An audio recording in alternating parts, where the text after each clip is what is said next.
Before you begin watching the Predicting Price series, I highly suggest you to first watch the model series and the trade breakdowns released. The reason why is because during this lecture series, I am speaking to someone who has already gone through those lectures, and therefore I anticipate the viewer to have a certain level of understanding algorithmic price delivery already. If you do not follow this guideline, do not be surprised if you do not understand the basics of everything that I will share. Enjoy this lecture series. Hello there, I hope that you are doing well. Welcome to this new lecture of the Predicting Price series. During this lecture, I will be discussing application. That means that we will be looking at chart examples and we will be looking at the delivery profiles as outlined. Keynote: the time cycles shift. Our job is to recognize what AMD phase the current cycle is in. That way we can anticipate how the next cycle is likely going to deliver. This is the keynote which I've been sharing during the past few lectures as well. Before you watch this lecture, you must have watched the previous lectures of this series. If you did not, you are doing yourself a great disservice. On certain days, your higher time frame point of interest is very clear. Think of higher time frame arrays. There will be days where you just come to the charts and it will be so obvious to you what range they're going to reprice into, what higher time frame imbalance, and where they're going to basically deliver from. That looks like the following. When we are bullish and we are anticipating open low for the morning session, we will be looking for the market to initially consolidate around 7 to 8:30, slowly begin to drop lower. Then we anticipate that after 9:30, we're likely going to be repriced into our point of interest. And from there, we can anticipate a smart money reverse to take place for the market to deliver towards the upside. Now, what it looks like in the chart can be seen right here. What you can see here is that on Monday, we've expanded towards the upside and this very large BC formed. Notice that we then consolidated up here and then the new day began. Midnight opening price is right here at this vertical line, and we see the market begin to reprice very slowly towards the downside. 9 o'clock candle comes, it opens, drops lower into that same early BC from Monday, meaning this point of interest was not established during London or Asia as you saw in the schematic, but this point of interest was established during the previous day. So it was a higher time frame imbalance. You see the market drop into that, and then the bullish order flow continues as to be anticipated. Now, what is present right here on the lower time frames? On the lower time frames, you are going to see a market maker buyer model inside of this fractal right here, where you see sell side delivery into the point of interest, followed by buy side delivery. The moment that you see the point of interest getting reached, that is the moment you can anticipate what delivery profile is likely being in play. Why? Because manipulation always has to take place into our point of interest. And that is a question which some of you might have been asking by looking at the delivery profiles as outlined. How do I know what cycle to use? How do I know what cycle to anticipate to distribute? You pay attention to what cycle reaches your point of interest. When does the point of interest get reached? That right there is a question you should ask yourself. If you pay attention to the 1 minute chart then, what you can see is that between 7 to 8:30, the market consolidates. It goes back and forth. 8:30 opens up and then initially takes out the 7 to 8:30 high, previous cycle high, and we then see this very sudden drop towards the downside. Notice that between 9 to 9:30, the market is just consolidating right here after this expansion already took place. Then 9:30 comes along.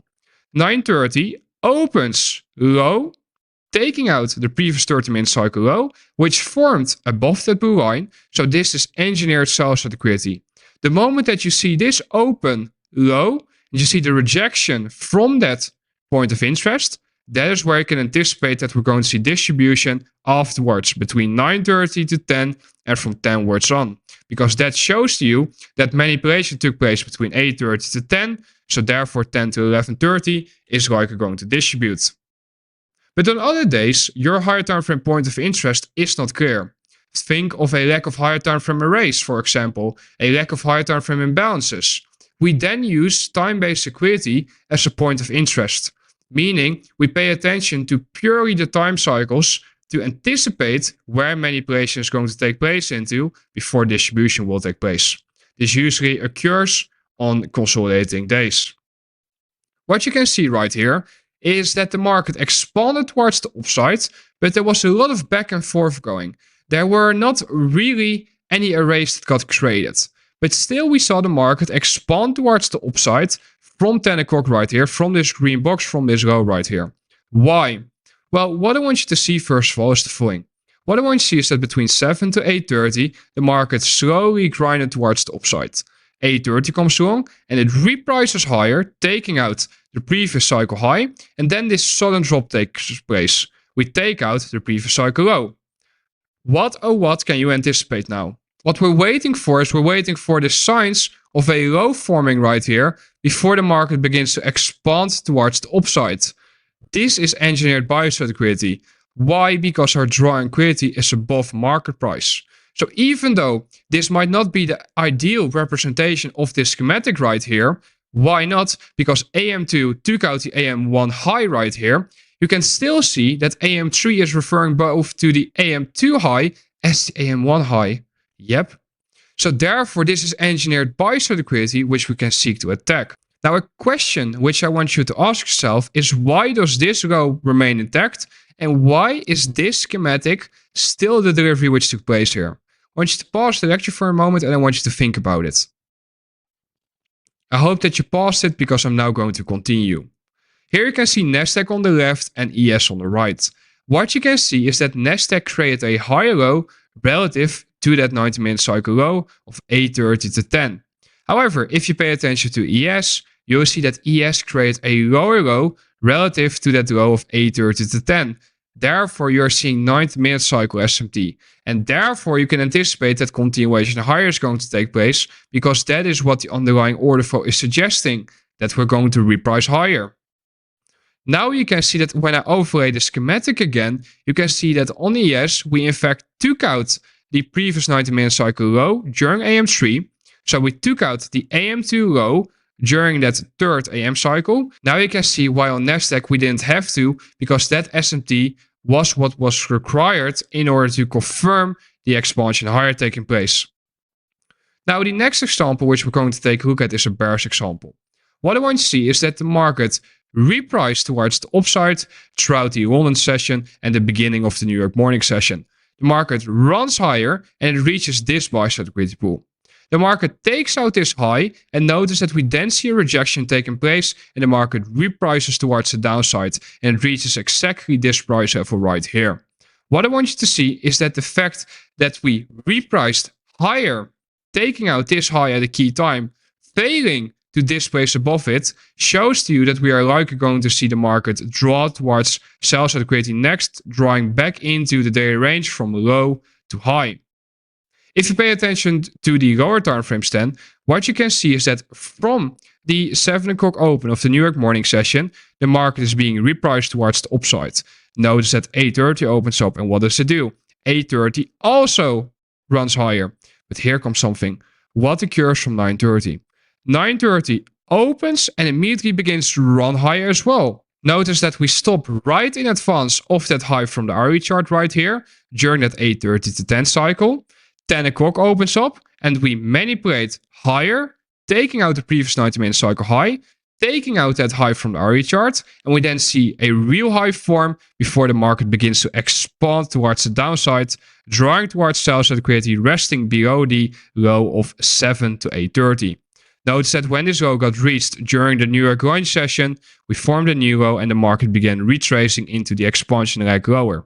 Now, what I want you to pay attention to in this example is the following. What I want you to pay attention to is the fact that we stopped in advance of that key high from the RE chart, in advance of that daily high.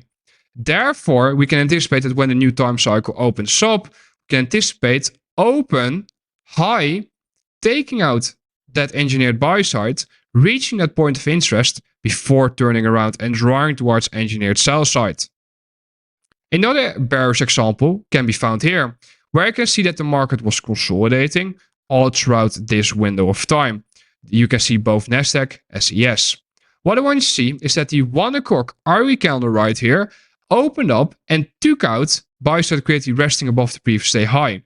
If we pay attention to ES, however, you can see that ES never took out the previous day high, and therefore you're seeing daily SMT. When you see that Kraken correlation after we saw the latter part of the morning session expand higher and we're anticipating further consolidation to take place, you can anticipate that the market is going to reject that previous daily high to draw towards sell-side liquidity next. What this looks like on the 1 minute time frame is the following. What you can see is that the New York lunch session initially runs higher. The second PM cycle opens up. We open and we begin consolidating initially. We then see the market eventually run towards the previous daily high. Previous daily high gets taken out, failed to utilize the support on price and continue higher. Instead, we see a swing high form and the market begins to displace towards the downside, begins to draw towards sell-side liquidity, resting below all of these lows which formed throughout this lunch expansion higher. The fact that we stopped during lunch in advance of that previous daily high is already suggesting the idea that we are likely going to see manipulation above the previous daily high before a rejection taking place. Notice how I utilize the SMT on the area chart to confirm the sell program. Now another example of the daily profiles during the afternoon session can be seen here, where you can see that the whole day the market expanded towards the downside.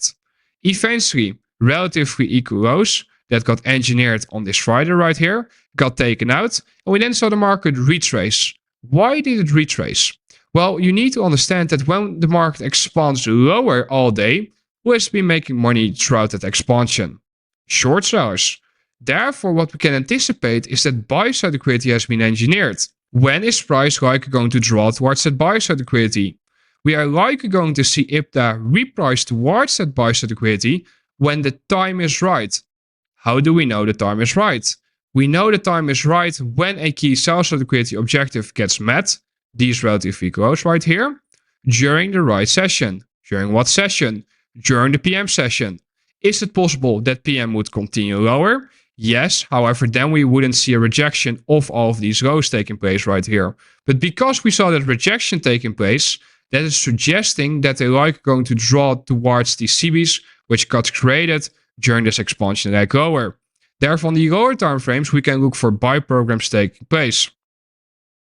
If you pay attention to what occurred during the morning session, you can see that the market expanded lower. You cannot really see it on my chart, but you saw it on that RE chart. And we stopped in advance of that low, which I annotated on the RE chart. Do you see this low right here? It stopped in advance of that RE low. Market reprices higher. And this repricing higher has one function, and that is to trap people into believing that the low of day is in. They see these strong support lines which they can draw, and they go market long with their stop below these lows. This right here is how IPDA is engineering liquidity which can be utilized to begin buying against, because the liquidity resting below these lows is sell-side liquidity.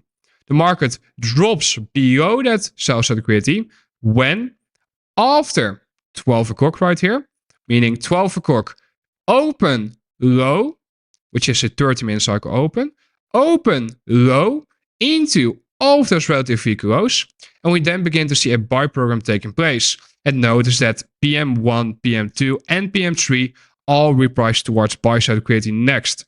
This was a lot of back and forth going throughout this repricing higher. However, the delivery profiles still speak for themselves. Another example of a PM session trade can be seen here, where you can see that the market initially consolidated throughout the day. We then saw a sudden drop lower taking place. Into what? Into this REBC. Notice that 1 PM comes along and 1 PM opens low, taking out the previous 90-minute cycle low, the one cycle low, and we then begin to see a buy program taking place on the lower time frames. Why does this buy program take place?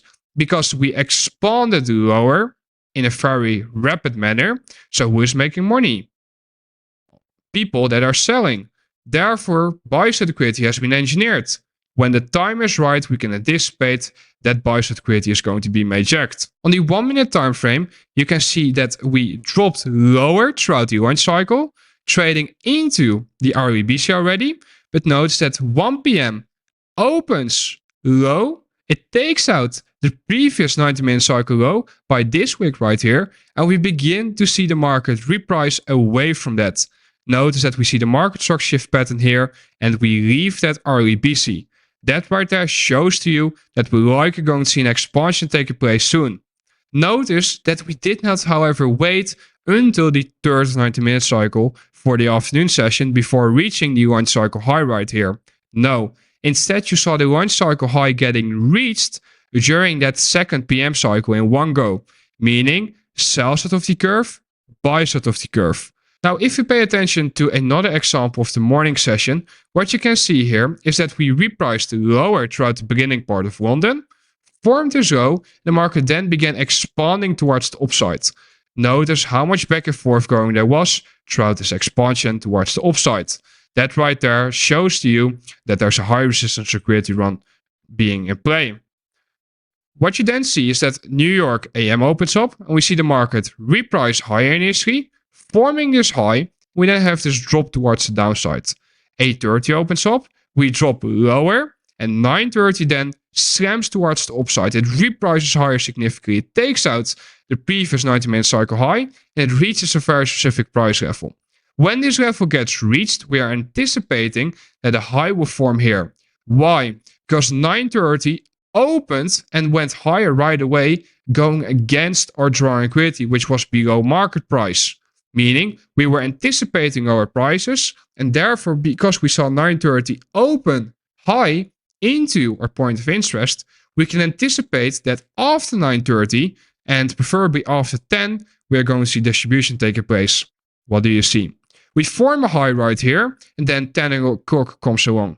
10 o'clock opens high, and then it begins a beautiful sell program towards the downside, drawing towards the 7 to 8:30 low right here. That could be a first partial, and even towards the London low and beyond. The next example which we're going to take a look at is a trending morning session. The characteristic for a trending morning session is a session in which we do not take out the previous 90-minute cycle low and the market just keeps on expanding towards the upside. What you can see here is that throughout the London session right here, the market expanded towards the upside. Eventually, the London high gets established right here and New York opens up.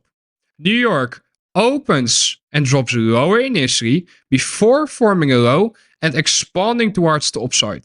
Notice that from the moment this low forms below the midnight opening price, we can see that the buy program is in play, where every single 90-minute cycle low, meaning this low, the following low, and the low afterwards remains intact. Why? Because the market is in a rush to reprice towards the upside. Notice that every single discount array on the lower time frames will function as support on price here. For example, this piece right here could have been utilized as a lower time frame market make a buy model point of interest, or the retracement into this down close candle could have been utilized as a potential market make a buy model on the lower time frames point of interest and such. And that is how we can trade continuation profiles. But note that we need to be on the lower time frames in order to spot the market maker models. Think of, for example, 1 minute or even sub 1 minute charts. Now, the final example of this lecture which we're going to take a look at is a variation of this schematic provided. What we can see is that from 2:30 AM, the market initially reprices towards the upside. Notice that these relatively equal highs get created, and we then see a sudden drop at 4 AM taking place. The market reprices towards the downside and eventually reaches a key level during the third 30-minute cycle of this second 90-minute cycle. Notice that we then form a low at this key level and the market displaces towards the upside. We see a BC displace through the high, which set up the final repricing into the key level right here, into the point of interest, and therefore we anticipate that this point of interest is going to function as support on price. Now you might be wondering, how do we know that LO3 is not going to take out the LO2 low? It's because LO2 already reached the point of interest. It already reached the key level. And that is what I want you to take away from this schematic. And that's why I've decided to put it at the end as well. The main takeaway that I want you to get from these delivery profiles is that when the point of interest gets reached, that is when we can anticipate how the next cycle is likely going to deliver. Because the movement into the point of interest, that right there is of course the manipulation which is taking place. When we recognize that manipulation, we can anticipate that distribution will take place afterwards. So with that being said, I want you to see that Arrow 3 then consolidates initially before beginning an expansion towards the buy-side liquidity, resting above these highs. I hope that you found this lecture insightful. I hope that you were able to learn a lot from these examples. During the next release, you will not receive a lecture. However, you will receive a PDF which will provide you with insights on how to navigate the markets on a day-by-day basis. Meaning, I will provide you with a checklist which you can follow in order to determine what the daily or session profile is likely going to be next. It's important to note that this is not going to be a signal service or anything along those lines. I want to wish you all the best and good luck in your studies. Be safe.